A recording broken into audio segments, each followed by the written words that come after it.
What is happening, people? Welcome back to Scarfe Spurs Talk. Today we've got a special preview show where I'm joined by two fantastic guests. As always, firstly, co-host Lewis, how you doing? I'm great. Thanks for having me on a special show. I can't wait to talk about Tottenham and talk about Sunday's game. Yeah, it should be a good one. Thank you very much for coming on. Special guest Luke Robinson, Aston Villa YouTuber. How you doing, Luke?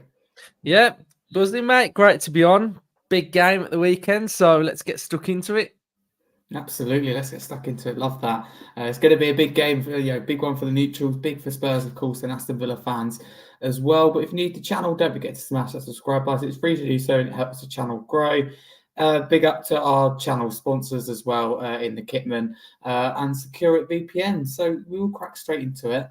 Tell you what, Luke, I'll start with you first. What are your thoughts going into the game as an Aston Villa fan? Big game. Big challenge, I think, from a Villa point of view, which I'm going to give. It's a big game for us in the sense that if we win, we go 8 points clear of Spurs, which after 10 games is a pretty substantial number of points, really.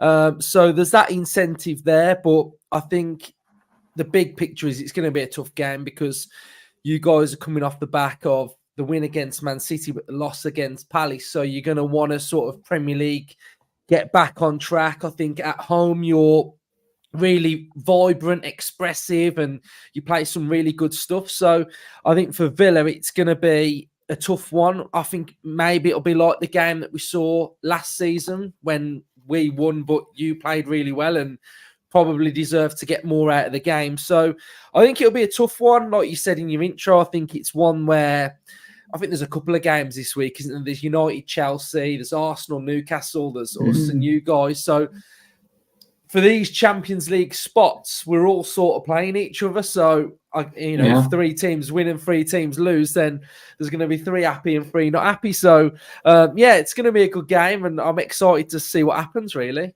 Yeah, no, definitely. Thank you very much. Lewis, what are your thoughts going into the game? As a Spurs fan, we know our recent results, winning against Manchester City, but Luke makes a good point. Last Premier League outing was a loss against Crystal Palace. So how do you feel going ahead of this one? Because I don't know about you, I feel more confident now we've beaten Man City. I do feel more confident now we've beaten Man City, but I look at it though that we might be fatigued. We got quite a few players injured. Van der Ven obviously got injured that game against City. I mean, Romero obviously he got injured during that game as well. So it is definitely like we're confident now we beat a Man City, but we've lost probably one of our best players in Van der Ven and potentially that Romero as well, which is not great. But we've definitely, I think our players will have a massive confidence boost. I mean, Timo Werner, a massive confidence boost for him if he was to get minutes in the future. But I'm looking forward to it. I mean, although I think Villa are top side and they're definitely going to be hard to beat, sitting in 4th, they've only lost 1 game. And I don't know if we'll be able to make it a second, to be honest. We'll have to see. No, let's hope so from our point of view. Anyway, Luke, I'll come back to you. Do you need a response, after a couple of, difficult results, I suppose, dropping points late against Bournemouth? It was in 96th minute. They got that equaliser, then going out of the League Cup. So would you say a response is needed from your side? I wouldn't say a response because, like what Lewis said, we only lost 1 game all season. So, we're not losing games. And if I had to sort of compare Villa and Spurs at this moment in time, we're more consistent.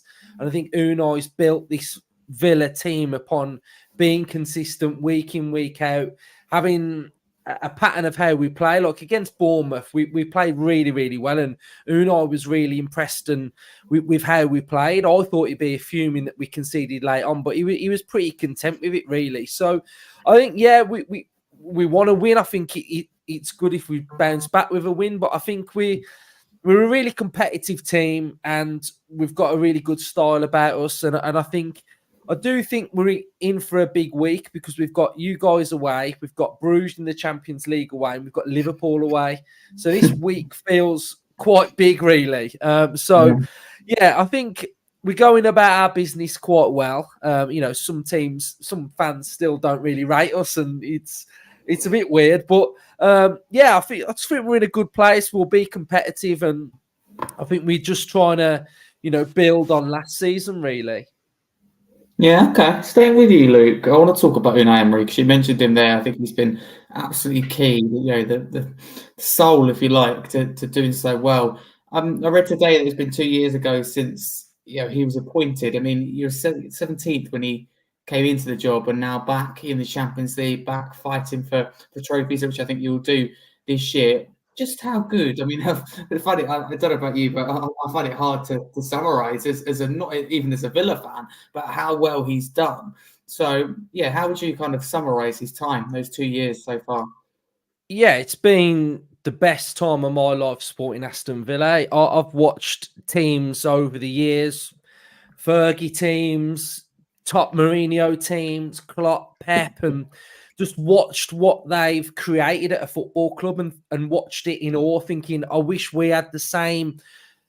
Like, we can bring a philosophy, a winning mentality, a togetherness with a fan base to improve every single player.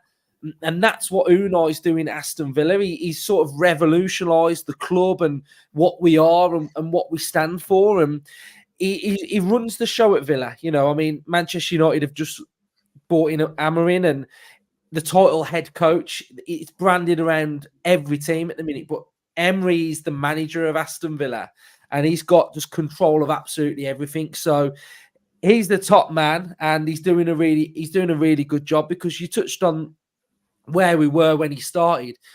7 years ago, we were in the Championship, and now we're in the Champions League. So the actual growth of the club over pre-Emery as well, with what Dean Smith did. We'll forget about Gerrard.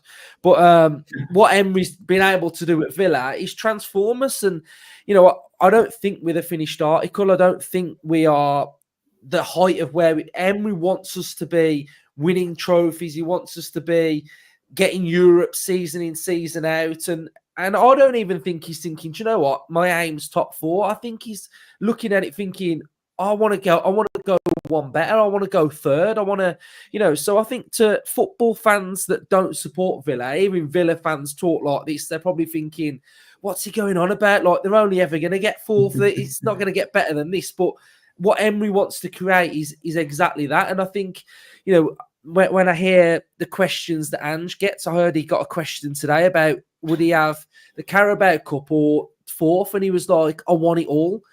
And that's what these top managers want. They don't want to just be told you can just do that and that's it. These type of managers, they want excellence and they strive for it, and it's a work in progress. And I see it a little bit like with you guys as well, like how he is and what he's got to get out of your team. So I think we're both similar with our managers and styles and identities, and we're not the finished article. So I think there's similarities with both. Okay, it's really interesting to hear. I can see, how excited you are about the season already with Unai Emery. I think he's done an absolutely fantastic job. Lewis, I'll bring you in on this from the kind of Spurs point of view and an outsider point of view. What do you make of the job that Unai Emery's done at Aston Villa? I mean, transformational would be a good word to use, wouldn't it? It would, and I won't even be biased when I say. I mean, you could say I'm biased when I say this, but I think he's done a better job than Mikel Arteta has done at Arsenal, and I'm being brutally honest when I say that, because Arteta picked Arsenal up when they were sitting outside of the Europa League, and although they have gone on to fight for Premier Leagues, they've never got over the line. But I mean, Villa, the job that Unai Emery's done at Villa, he's got them over the line in the sense that he's got top 4, which is maybe what their goal was, but now he's going to take them one better, as Luke said, and I think Villa are capable of doing it. I think picking them up at 17th, sitting outside the relegation zone, and then taking them into the Champions League is pretty remarkable. And it's not like Villa have been massive spenders either. It's not like they haven't really the recruitment's been great. Talk about people like Amadou Onana. I mean, even Yuri Tielemans on a free, I think it's a brilliant sign. And there's been Ollie Watkins. That the recruitment's been there over a few years, and it's peaking, and it's getting even better. And I think Villa deserve it. I mean, the football Unai Emery plays, I think it's good to watch. Obviously, they've got great talent all over the team, and they definitely can make it to third if they wanted to, or win a cup competition. And I think Villa are capable. Yeah, absolutely. Luca, we'll come back to you, and I want to slightly move on and focus on your your League Cup exit to Crystal Palace. Any regrets in there? Because you did rest a lot of players. The positives would be, I think it's the right thing to do, by the way, from my personal opinion. As you said, the next 3 games in the short period of time, 6-7 days, is really important for you. But is there any regret not going a little bit stronger, maybe throwing a couple of the experienced first teamers in there to get you through to the quarterfinals? Yeah, I think we haven't won anything since 1996, so it's been a long time. But I just think learning from last year. So last year, it goes under the radar as well. Our injuries from last year. So we had Tyrone Mings ACL, we had Buendia ACL, we had Boubacar Kamara I think it was his MCL in January. We had Jacob Ramsey out, and we had a lot of injuries, big injuries.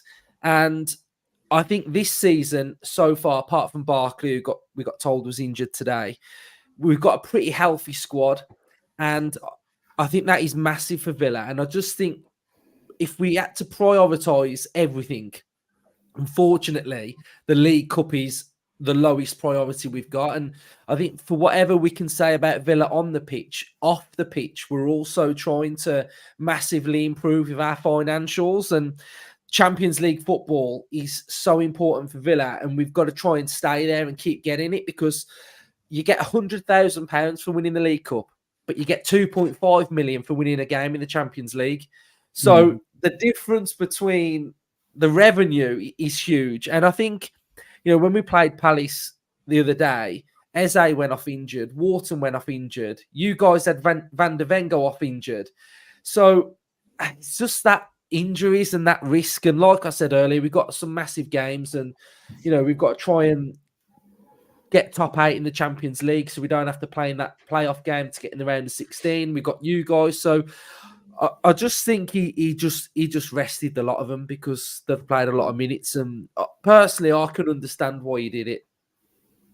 Yeah, absolutely. I think you're right on that one. When you put it that way, absolutely. I didn't realise there's quite that much difference, to be honest with you. And I knew it was a difference, but crikey, the revenue is massive. But again, staying with you, Luke, where do you think this game's won or lost? I look at that midfield. I think it's absolutely key. I think we won the midfield battle at Villa Park, but I think your midfield's a lot stronger this year. Do you think that's an area of the field where this game could be crucially decided? Yeah, I think we've got an underrated player. I think you touched on it earlier. It was Tielemans. He's been absolutely unbelievable for Villa this season. We got rid of Douglas Luiz, and Tielemans has just slotted straight in there, and he's just took us on to another level. I thought the battle would be between your 2 centre-backs because of how you play. You sometimes leave those 2 at the back, and full-backs go on a bit, and they sort of get isolated. So we've seen that with Bayern Munich this season and other top teams that we've played, and Ollie Watkins can really exploit that area. We do play good football. We play it from the back, but we can also go a little bit longer to bypass midfields. And that's an area that I think we probably would target anyway. So I think the fact that Van der Ven's out with Watkins' pace is probably a plus side for Villa. But I think as a whole, I think you'll probably start fast and probably create a couple of chances, and Villa will try and just grow into it and try and get a bit of a foothold and try and be more expressive in the second half. I think that's how we beat Arsenal last year. And I think that's how, we came into the game a little bit when we played you at your place last year. So I'd say that's a key area. I think Kulusevski for you, playing a little bit more central. He's been phenomenal. Brennan Johnson, etc. So, I think you've got threats all over the pitch, and I think it'll be tight. I really think it'll be tight because there's quite a lot on the game. And like you touched on earlier, I don't know how much it took out of you guys the other night playing Man City, but, Villa are pretty rested and ready to go. So it'll be fascinating to see how it goes. Because what I do think as well is I don't actually think under Emery we've played well against you guys. I think obviously we beat you, but I don't think we played well. And then you battered us at Villa Park. So I think Emery's probably got to put in a solid performance as well to try and find a way of sort of trying to get on top of you guys a little bit, because I don't think we did that last year. Okay. No, I think that's really interesting. You make a good point. Obviously, the result is the end thing that matters, but a good performance. You're halfway there, aren't you? So, no, I absolutely agree with you, Luke.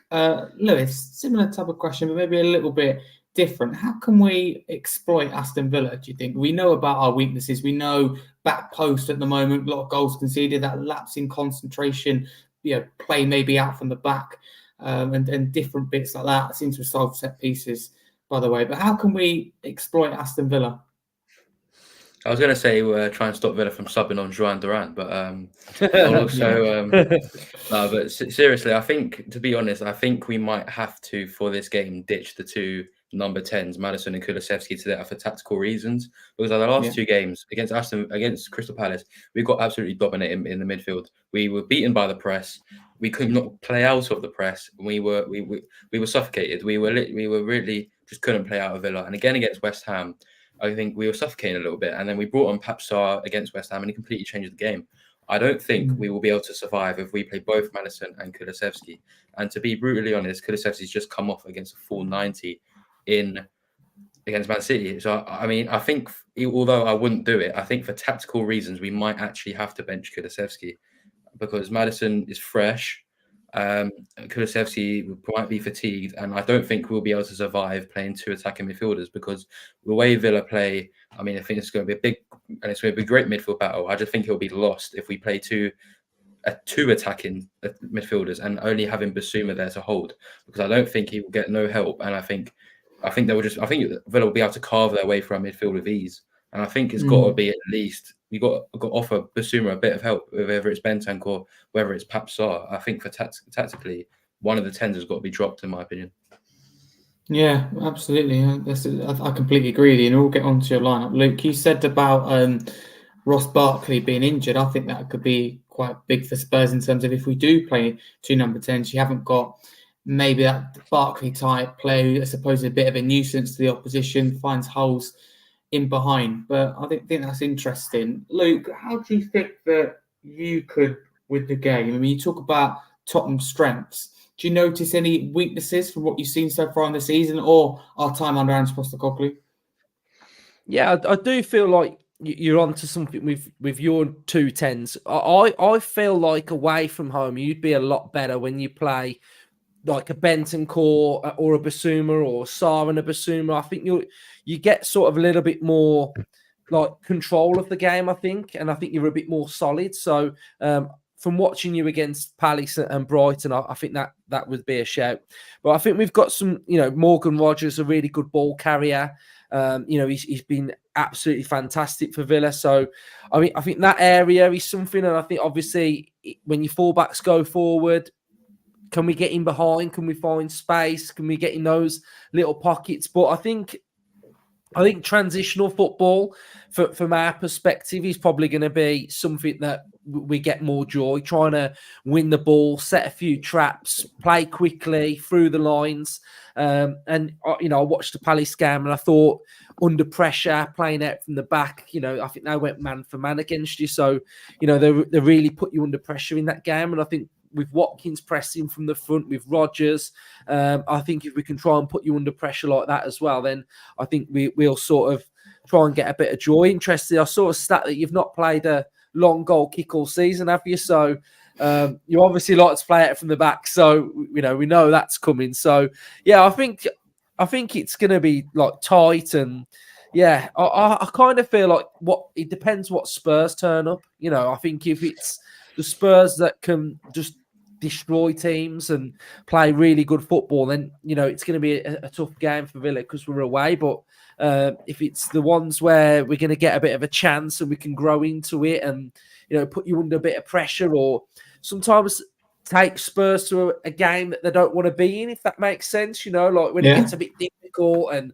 you're under pressure a little bit and someone's got to step up and show a bit of heart and fight, and I think that's probably been lacking a little bit in some of your games that you've lost this season. So if we can do that, then we should do all right.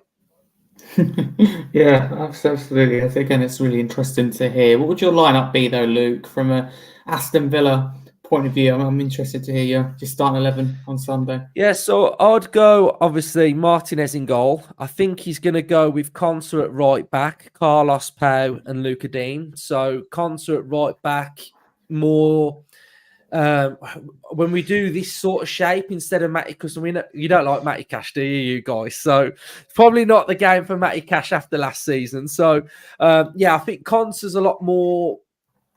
We've got a bit more about us defensively, I think, when Conser's at right back. Then we'll go with Onana, Tielemans, probably Ramsey with Bailey, Rogers, and Watkins, or we could go with McGinn instead of Ramsey. So it'll be something similar to that.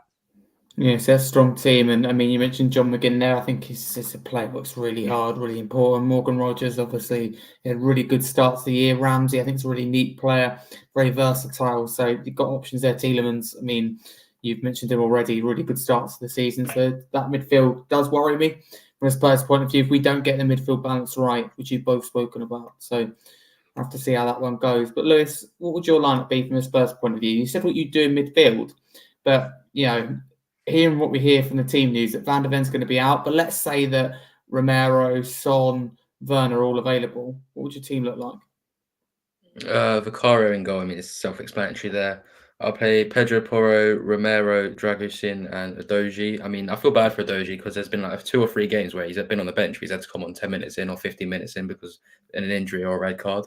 So he's been playing so many minutes this year on the season, but he's gonna have to play another 90, unfortunately. I'll play Bissouma. I'll play Bentancur and Maddison. Although I wish I could play Kulusevski, I do because I think he's been fantastic. But he's coming off a 90 on Wednesday. He's playing so many minutes, and Maddison didn't play at all on Wednesday. So I think I've got to give it to Maddison just because he's fresh. But if 2 had played similar minutes, I would play Kulusevski over him. Then I'll play Son, Solanke, and Brennan Johnson. Okay, I like that. And you meant it's really interesting about the Maddison and Kulusevski debate. I didn't really think about that. I think I still will go with Kulusevski, and I'd probably play Maddison in that Galatasaray game. Of course, Kulusevski, I don't think he'll play 90 minutes. I don't think they both should be in the team. I don't think it's worked when we've trialled it. I don't think it worked against West Ham, as you said. Sarr brings energy to that midfield, can cover a large area of the pitch. So that midfield balance has got to be right. I think we've got to go for a little bit more defensive than usual, but I think it's the same with Thursday as well. I think that's our first really major test in Europe, and I don't think we can go into it in Maddison, Kulusevski, and either Bentancur or Bissouma isolated, as you said, and with the fullbacks high as well. So it's something that's got to be done at this. But Lewis, do you think it's possible? I've heard someone mention it, and I've just remembered to bring it up. Pedro Porro, can he play that right wing position? Obviously, Brennan Johnson's played a lot of games recently. Can he play further forward? He can, but I've got an issue because I don't know if people will agree with me or not. But I don't think Pedro Porro's had the best of season. I don't know. I don't know what it is. I don't really know. It's kind of hard for me. I could say the same for Adoji. I don't really know. Our fullbacks last season got high, and although we were left open, they created so many chances. They got so many goal contributions. But this year, it hasn't been like that, and I don't know why. I feel like Pedro Porro struggled sometimes defensively, and even attackingly, he struggled to get on the ball and create chances, which is something our fullbacks do in an Ange Postecoglou system. I think Pedro Porro can play right wing because I know at Sporting, I'm pretty sure he played quite similar to that, maybe right mid. He definitely played further up the pitch for Sporting Lisbon before we signed him from them, so he definitely could do it. I know Brennan Johnson has been getting a lot of minutes, obviously, because I feel like Kulusevski. I don't really think Kulusevski, although he technically is branded as a winger, I don't think he plays that position well. Maybe not for Spurs. So that's why he's had to come in field. And the way it is that Kulusevski's when we play Brennan Johnson and Kulusevski, or even Brennan Johnson, Kulusevski, and Maddison in the same team, Kulusevski's very tight to Brennan Johnson, and he creates a sort of double winger, which is it can work. It worked on Wednesday because Brennan Johnson flicked the ball to Kulusevski for Kulusevski to run onto, and then he crossed the ball to Werner. So I feel like playing Kulusevski and Brennan Johnson creates a double winger, and they use both their strengths to create a very strong-handed right side. So this is why I would want Kulusevski for this game. But I think he will start Kulusevski, by the way. I just wouldn't do it because the injuries are racking up. Yeah, we don't want him injured. I think we have a problem on our hands if that happens. One thing I want to touch on, away from Spurs and Villa, but I think affects us both, and that's Ruben Amorim. Is today it's been announced he becomes a new Manchester United manager from November 11th. 11 million euro compensation to Sporting. Luke, do you think this appointment from Manchester United is ambitious? Does it mean that they're going to be in this top 4, kind of top 6 race come the end of the season? I mean, a lot of people write them off now, but there's not a big gap there behind. Yeah, I mean, he's a great young coach. I think he's done fantastic in Portugal to win the league twice in a difficult league to win because there's two teams that sort of are really dominant.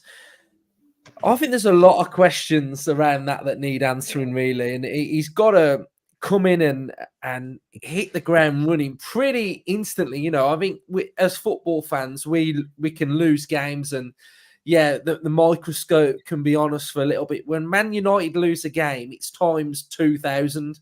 So he's got to hit the ground running, and I kept hearing this week about him like being this really good coach that can bring you through. And I'm thinking, well, wasn't that what Ten Hag was doing and meant to be good at? It's like, do you know what I mean? Like Ten Hag was this really youthful coach that was going to transform Man United, and now Amorim's going to be able to do it. So I think that job is very difficult, and I think because they're living in a period of Sir Alex Ferguson, and there's that shadow over them because of how successful he was. I honestly think the only type of manager that would do well there is someone like Ancelotti, where he comes in and he's sort of bigger than the name Manchester United, if that makes sense. So, yeah, I think he's really got to hit the ground running pretty instantly, or they're gonna struggle, I think. Yeah, no, I think that makes a good point there. That is exactly, wasn't it? Well, yeah, they said in the United statement when Ten Hag was appointed, there's similar things with the youth, what he brings to Ajax, the way he's playing, and we never really saw. I don't think the Ajax team Ten Hag had. I don't think we ever really saw at Man United. It felt like watching a team without style, without purpose. Yeah, because I also think Ten Hag probably is a really good coach. So you know that he'll probably go somewhere and achieve things and do really well. So I think it's the environment really. So I think time will tell, but I think it's not as easy as just going. He's going to come in and get them top four, and everything's going to be fantastic. I think it could take 2 or 3 years. Yeah, 100%. Yeah, I think they've got a lot of problems on and off the pitch. Absolutely, I don't think it's a quick fix. But I do look at their players, and I look at Garnacho, Bruno Fernandes, Rashford if he can rediscover his form. I look at that defence, which I think they significantly improve with De Ligt and Mazraoui, and I go, if they get it right, if they go with a Chelsea kind of Maresca like instant bounce. Whether that can be sustained or not, I don't know, by the way. But if it can be, that's what United will be looking for. I mean, Lewis, you can link with Spurs that 12 games ours lasted, that new manager kind of bounce, if you like.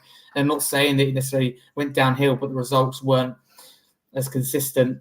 Consistent wins, consistently being unbeaten. But Lewis, I will ask you about Ruben Amorim becoming the new United manager. How do you view it in the situation with Man United? Do you think he'll be fine with them at the end of the season?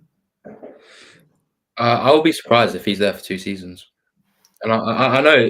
The thing is that I say this because no one's actually answering my question. Not on this show, but I've asked it to many United fans. I've asked this to many United fans. He plays a 3-back, and he's always played a 3-back. And please, is it just me who just thinks that they do not have the players cut out to play a 3-back?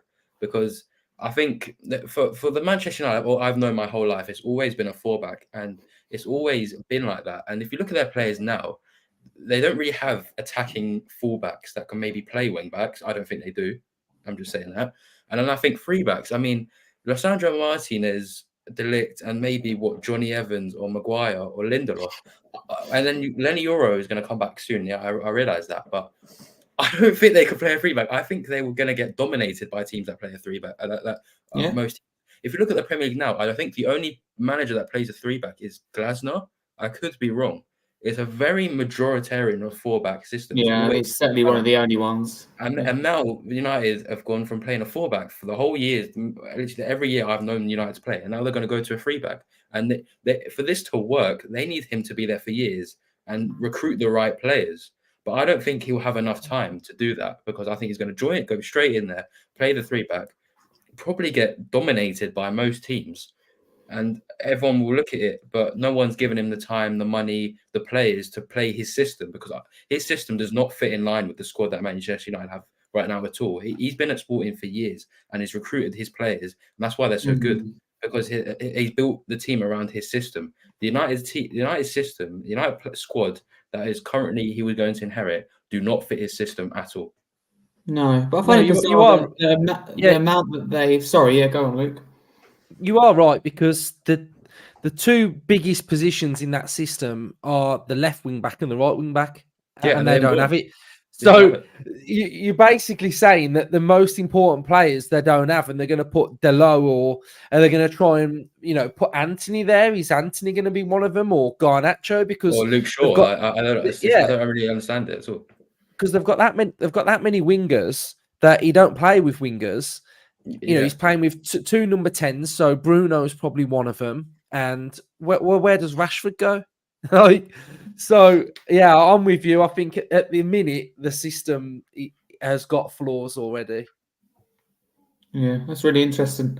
I never really thought about that, really. I think United might have gone for the name. I'm sure there would have been some thought behind it, but obviously they were pretty keen, weren't they, to bring a replacement in. So it'd be interesting. I think that they can name 3 centre backs. I think it'd be okay. I think Martinez, De Ligt will be in there, and Maguire, if he can, remain fit, can be consistent. I think a back 3 under a new manager could really suit him, that fresh start. But it's when they get someone injured, Johnny Evans having to step in. So I think it's all right for short term. How long can you go like that? But I find it bizarre that Ten Hag spent that much and was allowed to spend that much in the summer. Then to go like that, you don't, for me, spend that amount of money on a manager unless they're close to being guaranteed to be here, at least until the other side of Christmas. So I did find that bizarre. But we'll move back to kind of this game. So it popped up on my X timeline earlier about the top 5 managers in the Premier League. So I'm going to ask you both to rank them from 1 to 5. 1 being the best, obviously 5th, not being the worst, but being the 5th best. Lewis, what do you think with this one? I looked at it and I disagreed with what I saw, by the way, as 1 to 5, because Arteta was in 2nd place. There's nothing against Arsenal, but I don't think he's done an extraordinary job, especially when you see, like with Luke's example with Aston Villa. I think Emery, that's 10 times better. So what are your top 5?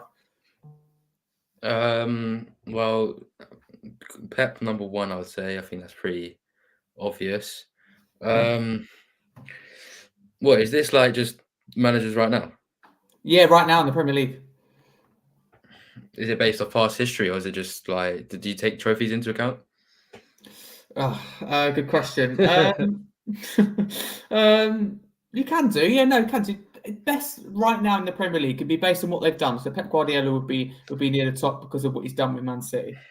Yeah, the past counts. Well, I need to get the table up so I can actually envision the managers on this one. Okay. I think I say number 2, I would probably give it to Arne Slot, and I know he's just come in. I know that, but I think if you look at what the job he's done, I think if you look at how he's transformed Liverpool, he has, and he's been given no money, and the fact he's done that, I think is pretty remarkable in itself. I would then put Arteta 3rd. I know I'm not being biased, but I mean he's a good manager. Don't get me wrong, but if you give me 5 years under Pep Guardiola, I could probably take Arsenal to be where they are now, because Pep Guardiola is that good. I think. I mean, if you give Enzo Maresca right now, Chelsea, they're 5th. He had a few years under Guardiola. Look what's happened. It's the best apprentice you can ever have in the world. I mean, I think so. I'll put Arteta 3rd. I would put Unai Emery at 4th. I think he's done a fantastic job. And I think if he has a bit more, if he was to have a bit more money with Villa, I think he could take them even higher. And then, do I be biased? Do I put Ange 5th? I mean, probably couldn't go that. 5th, I'll please Barney. I'll go Marco Silva, because I really like what Fulham are doing.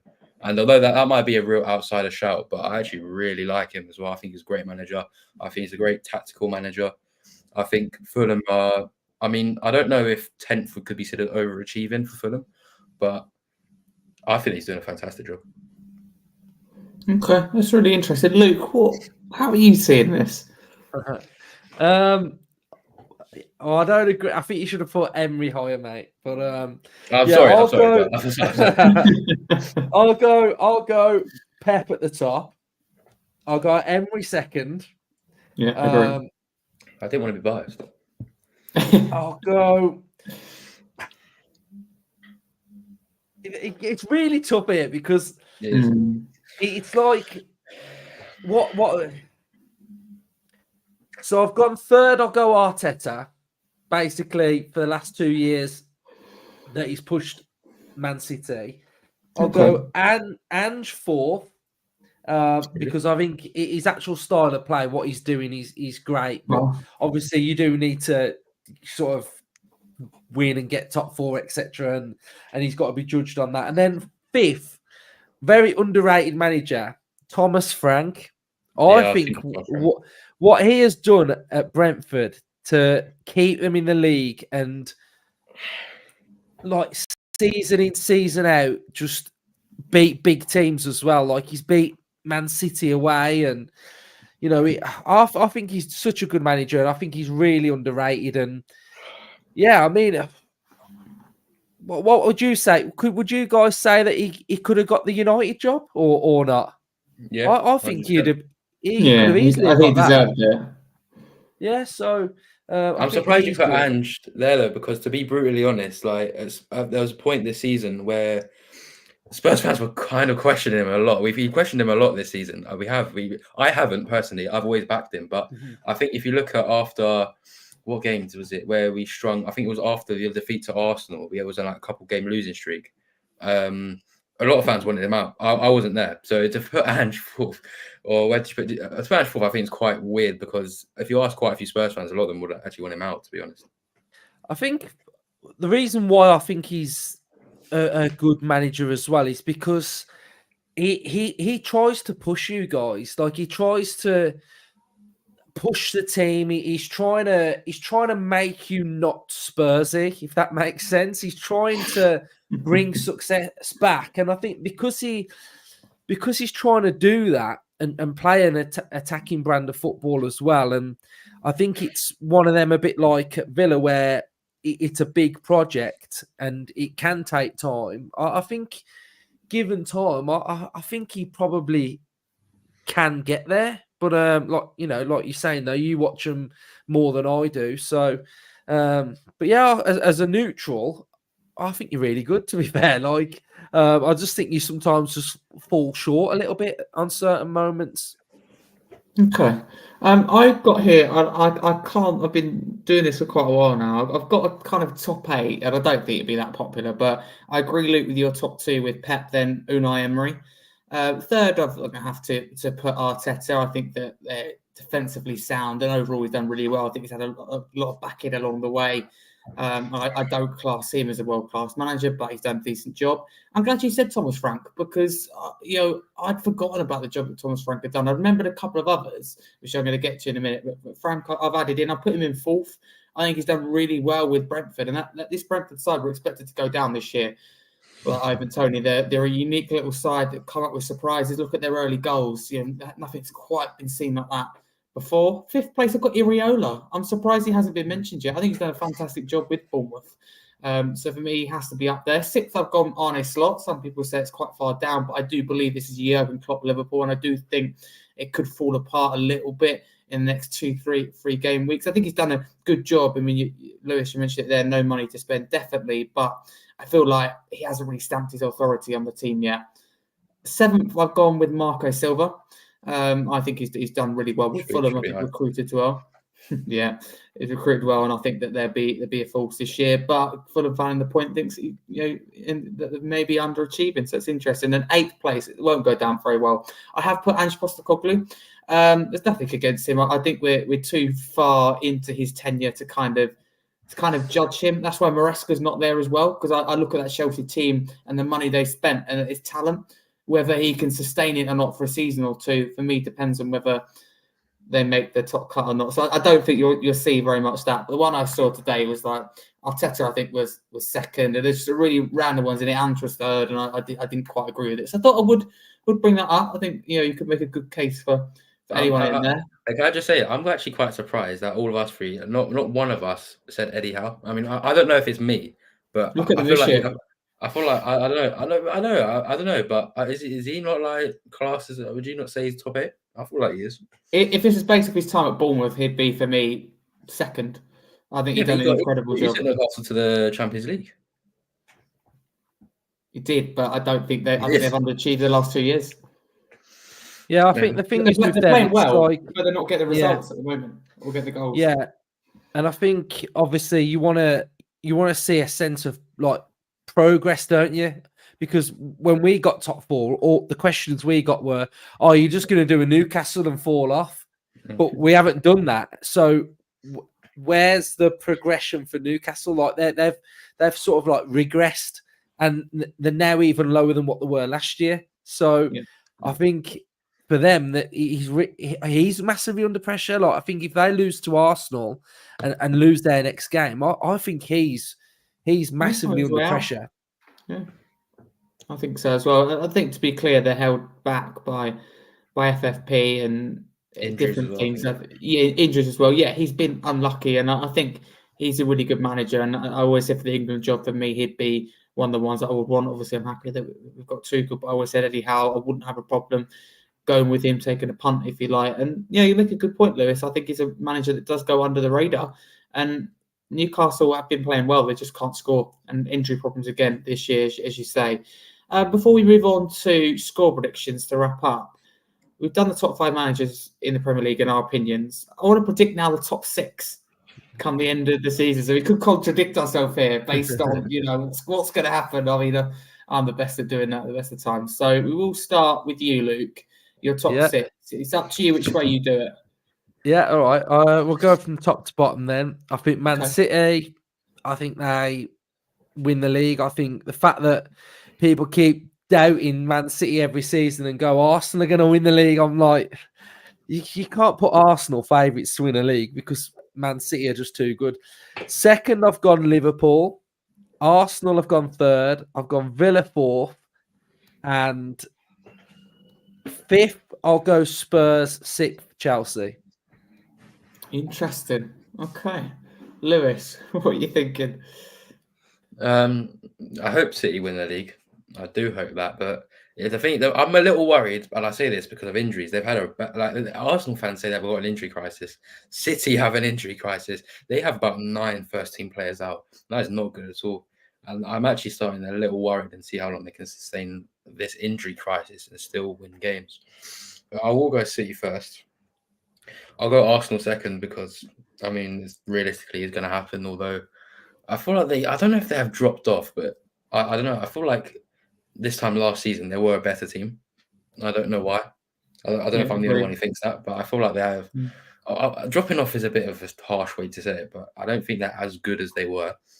I think Liverpool finished third. I think it might be what happened last season. Like Liverpool were keeping up with City and Arsenal until we got to about 3/4 away into the season, and they just dropped off, and they couldn't sustain it. So I think the same will happen again. I think Villa will make Champions League again. I think they're good enough to do that, and I'll put them fourth. I'll put Chelsea fifth.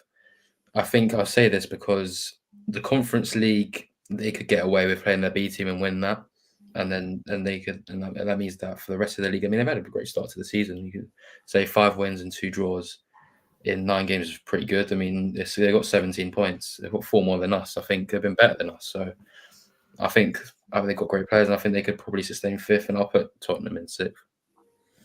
Okay, interesting. Here's mine again. It's going to be very unpopular, but I never get predictions right, so don't go by mine. I'll go with Man City in first, like Luke as well. I've gone with Liverpool in second. Third, I've gone for Aston Villa.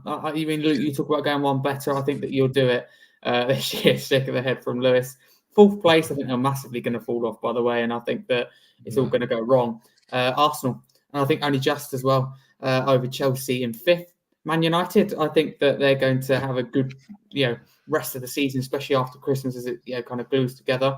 So I've got them in sixth. I've got us, Spurs in seventh, which would be obviously really disappointing. But I think that we're progressing the Europa League. We're progressing further in the Carabao Cup. So I think that we'll lose sight a little bit of the league. I don't think we can balance 2 weeks, 2 games in a week. They've got our squad, and I think we'll pick up a few injuries in key positions, and I think we're done for. 8th place, I'm going to go down to 10th, by the way. 8th, I've got Brighton. I have really impressed me, and I think they will be more consistent as the season goes on. 9th place, I think, will be Newcastle. I think Eddie Howe will be gone by the end of the season. And 10th place, who I think will really push on, is Crystal Palace. Now they've got that first win, I think they'll be all right, and I think they'll find themselves in the top half. Long way to go, though. So, Luke, I mean, we've done top 6 there. Can you see anyone pushing to get inside that top half? I think Bournemouth have got a chance. I Yeah, think good shout. Iraola beating the big teams at the minute, they're doing well against the top teams. So I think they're pretty good. Brighton, they're good, but they're a little bit inconsistent at times. So I think they're pretty solid. But apart from that, I think it's gonna be as it was really. Fulham, I think they're doing well this season, especially at home. Yeah. So I think those 4 teams are the ones that'll be like in and around 10th, 9th, 8th, etc. But I do think there's a bit of a gap between sort of like Conference League teams to the teams that are going to try and get Forest. They're doing well, but I got a funny feeling they might drop off a little bit. I think, Chris Wood is like turned into like prime R9, hasn't he? So he might drop off a bit, but something like that. Okay, that's really interesting. Lewis, who do you think as well to make up from 7th to 10th? What are you thinking at this moment in time? I'll go Fulham. I mean, I don't know. I like Fulham. I can't say this enough because it's not even because of Barney. I generally do like Fulham. I mean, I think they've been brilliant. I mean, no one even talks about how good they played away to Man City, and I don't know. I mean, I think they were brilliant. I mean, again, I feel like Fulham. I'll be brutally honest. If we played Fulham away from home now, I think we'd lose. I generally do because, I mean, I don't think. I know they lost 3-1 to Villa recently, and they only just drew to Everton. And maybe it is. I mean, they haven't won in 3 games. It is a bit of a rough patch. I understand that, but I think over the course of a season, I think Fulham are good enough to maybe push on. I think they've done. I can't rave about their business enough. I think it's brilliant, their business. And Marco Silva to me he's a great manager. I mean, I think Fulham will push on. I think Brentford might drop off a little bit. I know they're 9th now. I think they'll finish about 30th maybe. But I think that's still a great season for Brentford. And I think maybe another team to push on might be West Ham. I feel like they're 13th now. I don't know. It's weird with West Ham because I think they've got a decent squad. I just think Lopetegui's not getting it right. But I think if he does get it right, they've got great players. Asensio, Somerville, Bowen, Fulkrug. Where has he been? I don't know. I feel like he's a good striker. Yeah, he's been injured, I think. Yeah, Edson. I think Alvarez, the midfielder. They've got a decent team. Rodriguez, Paqueta. Like they actually have a decent team. Wan-Bissaka was good when he played against Spurs. I know he conceded 4, but I don't count that. I think he had a game. I think West Ham have the squad to push on. I think once Lopetegui gets it right, I think West Ham will do well. Yeah, definitely. That pains me to admit it, but I think you're right. As it glues together, as we go on through the season, and that win against Man United could be the turning point. You just don't know. Get a bigger idea maybe this weekend when they play. So we'll have to see about that one. Luke, I'll come to you.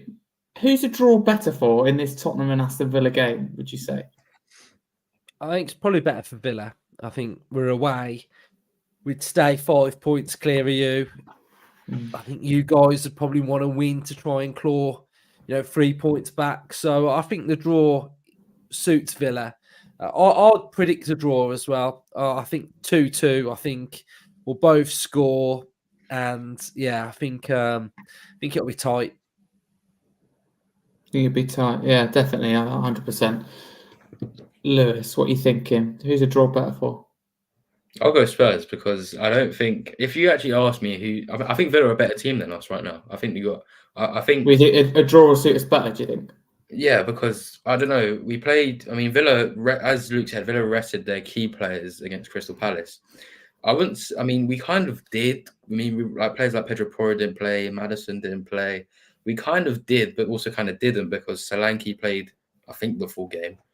Kulusevski played the full game. Romero, I know he had his thing. Vicario played the full game, and Doji practically played the full game. I mean, so it was a bit half and half between full strength and resting. But even key players to me, like Kulusevski, he's a key player. He played a full 90, and I think when it comes to the course, like maybe if he does start, which I think he will, of course. I think when it gets to maybe 70th minute, 80th minute, I think Villa will just have a bit more in the tank to maybe be able to push on. So I feel like a draw. I'll take a draw. I would. Would you? I I don't think I would, to be honest with you, based on that we're 5 points behind Villa, and I think 8 points. Luke mentioned it. I think it's not too far to climb, but it's an uphill battle from now to the end of the year. And I think confidence booster against City. We did rest a few players. You're right, a bit half and half. I would have probably taken it for City though. So it just shows you. I think the priority is a must not lose for Spurs. That's how I've kind of would label it, a must not lose. So we will get on to score predictions. Luke, how do you see this going? You mentioned about being tight. Yeah, 2-2. I think I can see you probably scoring early and us growing back into it. I think it's probably got that feel to it. Yeah. I was just thinking how I think we're going to approach it. I don't think we're not going to be open. So yeah, it'd be fine margins. Like probably Durant come off the bench and get the equaliser or something like that. So yeah, something like that. But I think it should be a good game. Yeah, it definitely should be. Lewis, what's your score prediction? You back in Spurs? I would love to, but I can't, unfortunately. I'll go 1-1. I think I don't know. I feel like our home form is just so much better than our away form, and it's a bit frustrating because in Premier League we've only won 3 away games in the whole of 2024, which is absolutely abysmal. But as soon as we play at home, our players are like, all right, let's just play really well today, shall we? But as soon as we go away from home, I don't know. Do we get scared by the atmosphere? Because if we do, then when we go to Galatasaray, we're going to be running away. We're done. Yeah. With their atmosphere, if we can't hack it at Brighton away, we're not going to be hacking it at Galatasaray away. I don't think we could hack it at Selhurst Park. To be honest with you, couldn't hack it without a fight. So if we can't hack it at the Etihad when there's no fans in there, we are going to be, but we're not going to be good at Galatasaray away. So I think us being at home is a bit of a saviour for this. Absolutely. I think maybe I don't know if our players maybe we get behind them. I think we do, but I think just because we're at home, we're able to get a point. If this was at Villa Park, we'd lose. So I'll go 1-1. Yeah, I agree with you. Only 3 wins on the road for us in 2024. One of them obviously did come against Aston Villa at Villa Park, quite a big win as well. So we definitely don't travel well. And I'm surprised we haven't. I mean, we've only played 1 away game, I think, but we haven't lost. Or we won both. We won our game, should I say, away from home in the Europa League. Galatasaray will be a big test. I know it's at home, but also Roma coming up as well. So we'll have to see how we handle that one. But I think that wraps us up. This nice little preview special. So thank you to everyone who's listened, and thanks to my panel. Luke, thank you very much for coming on. For people that might be interested where they can find you in social media, let them know. Yeah, so we're mainly an Aston Villa fan channel on YouTube. UTV is how you'd find us. You're in Europe though. Yeah, it's on the mind. But yeah, so we do like match previews, match reactions, fan cams, etc. So all stuff like that. Oh, lovely. Go drop Luke Robinson and his channel a follow and smash that subscribe button. So thank you very much for coming on. Lewis, thank you as always. Where can people find you if they don't know? Well, on Twitter or X, Romero17 season. I am very regular on there. No, I'm not, but I'm regular. I am a regular though on Scarfe Spurs Talk Twitter. You are. I am, but you can say that about me. But yeah, I do just loads of posts over there and some shows on here. So make sure if you're not following, make sure you're following Scarfe Spurs Talk. Yeah, lovely. Thank you very much. Yeah, do subscribe to the channel if you haven't already. A lot of you listen but don't subscribe. So if you could, it'd be massively appreciated. And if you're listening after on a podcast platform, don't forget to drop us a follow and a 5-star review. If you enjoyed the episode, if you don't, then I'm sorry. Maybe come back. For now, a massive cover you Spurs.